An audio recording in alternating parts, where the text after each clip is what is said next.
When a sitting president of the United States sides with Nazis, jokes just don't cut it anymore. After the pro-Nazi rallies in Charlottesville, which led to 3 deaths last weekend, and President Donald Trump's horrifying statements in response to the rise of white nationalist groups in America, late-night talk shows are trying out a new tone. Hosts are jumping in and taking on a sitting U.S. president like they've never done before. There's still room for jokes as the hosts convey their views, but as things turn serious, they're taking a stand and using their voice to the fight against tyranny.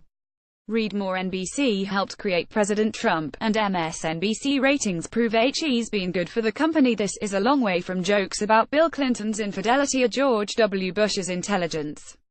Many hosts are now actively calling for an end to Trump's term in office, in a way unprecedented during previous administrations, while also seeking to tackle the madness in a way that might actually make America a better place.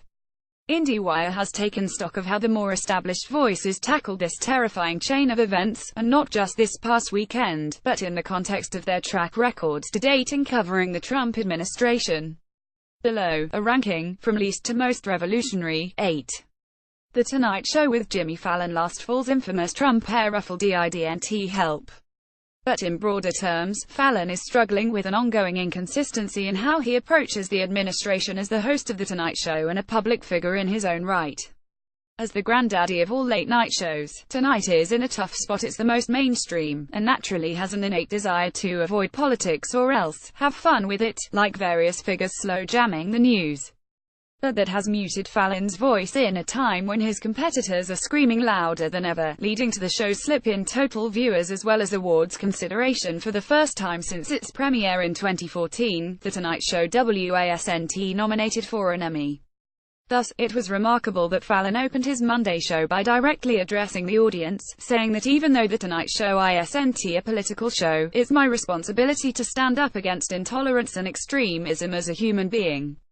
Fallon's remarks seemed truly heartfelt, as he spoke passionately about how white people must speak out against racism in order to create a better world for the next generation.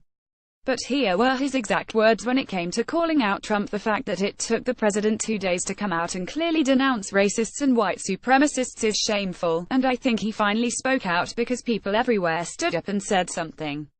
Not only is that Fallon's only direct reference to the Trump administration, his use of Trump's title alone pays respect to the office of the president, the same office from which Fallon's competitors are literally demanding Trump be removed. In addition, on Tuesday afternoon, Trump's press conference clarifying his remarks seemed to stand in direct opposition to how Fallon interpreted them on Monday. Because of the timing of the Trump press conference, it's very likely that The Tonight Show staff had already taped the opening monologue for that night, which made no reference to Trump's actual remarks, simply noting that Trump had traveled to New York that day. Update: an NBC representative confirmed that the show was taped before Trump's press conference. But not only did other shows find a way to cover the Tuesday press conference, including Late Show and Late Night, but Fallon had returned to standard operating procedure, using a pros and cons desk bit to literally make Trump's butt the butt of a joke skip forward to 1 minute in. Perhaps Fallon and the Tonight Show team felt they had said enough on the subject Monday, and thus felt comfortable returning to the far safer territory of more gentle mockery. But anyone who thought the Monday monologue was a sign of real change may have been mistaken. 7. The Late Late Show with James Corden. In between creating musical spin-off shows, Corden has been responsive to social and political issues. His monologue on Monday focused primarily on Trump's delay in renouncing racism, as opposed to the tragic events that actually occurred in Charlottesville, but he ended on a heartfelt note that directly called on this country's leader to set a better example. Corden was also one of the hosts who responded to the Tuesday press conference that night with a full monologue, calling out Trump for once again siding with Nazis. However, while the jokes weren't bad, it was not revolutionary work. Corden honestly saved his best slams for Samuel L. Jackson during the latest Drop the Mic segment on Monday night. Corden at this point hasn't been able to find the right balance between all the different things he wants to be as a host, but his Monday night statement did have enough power to convey that he could have a more profound voice, with more time. 6. The Daily Show with Trevor Noah. The Daily Show is dark this week, which is why Trevor Noah hasn't chimed in with his own perspective on Charlottesville yet. But it's worth highlighting this tweet from the show's official account. Today is the day Donald Trump became president of the Confederacy. The Daily Show. At The Daily Show, August 15, 2017, and Noah has kept relatively vigilant about highlighting the damaging effect of the Trump administration on the American psyche. In fact, the grimmest Daily Show take might honestly predate the election, when the show devoted its Halloween 2016 episode to depicting life under the Trump administration, 4 years in the future. In October 2020, Noah is doing the show as an underground broadcast, and other journalists and commentators, including Chris Hardwick, John Oliver, and The Daily Show staff are either under arrest or living under Trump's dystopian rule. In treating the topic like science fiction, the brutal, post-apocalyptic-themed half-hour was raw satire, and did mine Trump's racist and sexist attitudes accordingly for comedy. It was, however, also terrifying, especially when it came to the way it expressed a legitimate fear over what the Trump administration will ultimately mean for the free press. In October 2016, the concept of fake news as Trump defines it hadn't yet been introduced into the ecosystem. Trump shouted it at CNN's Jim Acosta in his first press conference as president. But it has since come to represent a chilling attempt to tear down the importance of the media today, something captured by The Daily Show, Now and Then, and proving the show was almost prophetic about how dangerous Trump might be for American institutions, a point which can't be made enough. 5. The Late Show with Stephen Colbert. After an initial period of time spent actively trying to veer away from his Colbert Report persona, Stephen Colbert has found his own voice within the context of The Late Show, just in time for him to begin taking on politically tricky subjects during the election and beyond.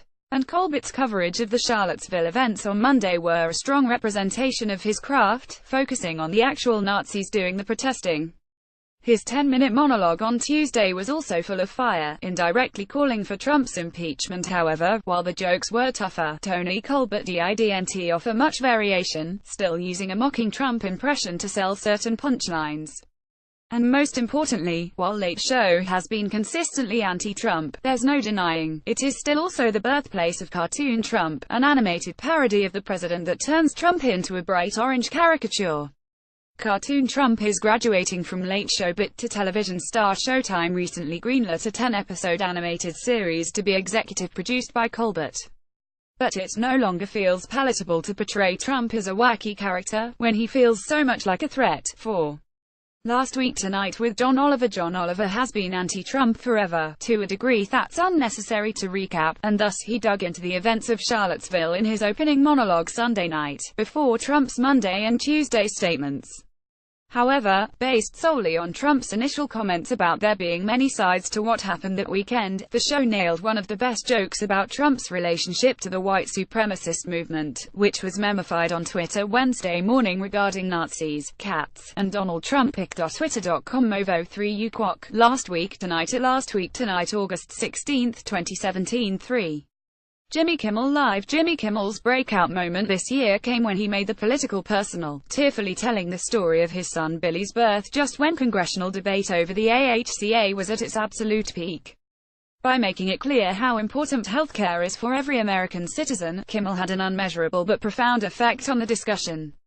In that monologue, Kimmel pled for a solution that went beyond political parties, except to call out the Trump administration for attempted healthcare cuts. But Tuesday night, Kimmel didn't hesitate to actively call for Trump to be impeached. Describing Trump as completely unhinged, Kimmel then provided the best recap of the press conference of all the late-night shows to tackle this issue, most especially with the moment juxtaposing Trump's comments about very fine people with actual footage from Friday of Charlottesville white supremacists chanting "Jews will not replace us."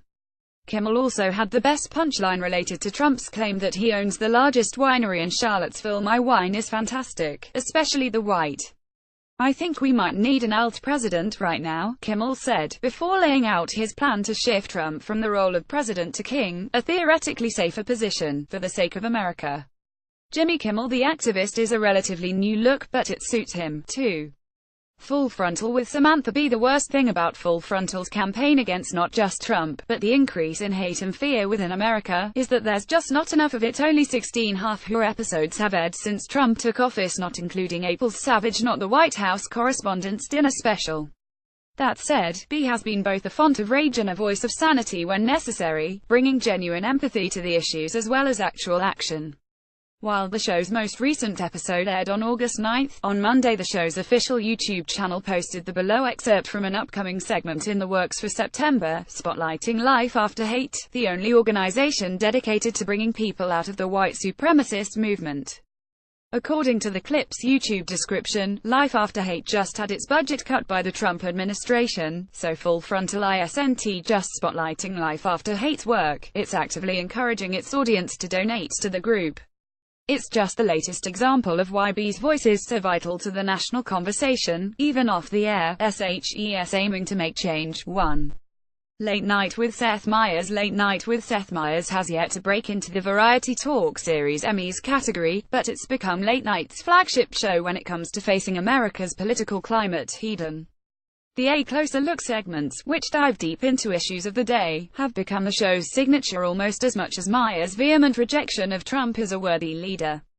Monday, Meyers not only devoted a closer look to Charlottesville, but opened with a statement on the events of the weekend, including using the word terrorist, and used powerful language to point out the ways in which Trump has empowered the white supremacist movement knowingly or not. You can stand for a nation or you can stand for a hateful movement. You can't do both. And if you don't make the right choice, I'm confident the American voter will do it for you, he said. Then, Tuesday, he called Trump clinically insane, calling upon Congress to cut bait on Trump as a leader. The most important aspect of what Meyers has done with Late Night goes beyond the words, he says, though. Instead, HES actively chosen to use his platform as one which can elevate other voices, very actively and specifically voices that don't belong to straight white men. This has come not just in established franchises like Jokes Seth Can Tell, in which Meyers is joined by Amber Ruffin and Jenny Hagel, two members of his writing staff who just so happen to be black and gay respectively, but occasional bits spotlighting Ruffin in particular, who's proven to be an amazing talent in her own right. Thus, while Meyers wasn't able to react to Trump's Tuesday press conference this week beyond the quick segment Breaking Crazy, a pre-taped sketch from the same episode was perhaps one of the most important and groundbreaking takes produced by a late-night show this year. In Amber's late-night safe space, Ruffin brings Meyers not just into her safe space, a room filled with Ruffin's favorite things, where unpleasant words like Nazi can't be said out loud, but the black experience in America. For black people, it has become very hard to find a place where you can chill out, Ruffin says to Meyers, bringing a desperately needed perspective to all of the Charlottesville reactions put out there by late-night television this week, all of which were voiced by white men. This is where the revolution happens, by not just raging against the machine, but by amplifying ideas about community and humanity, the very things that machine is trying to crush.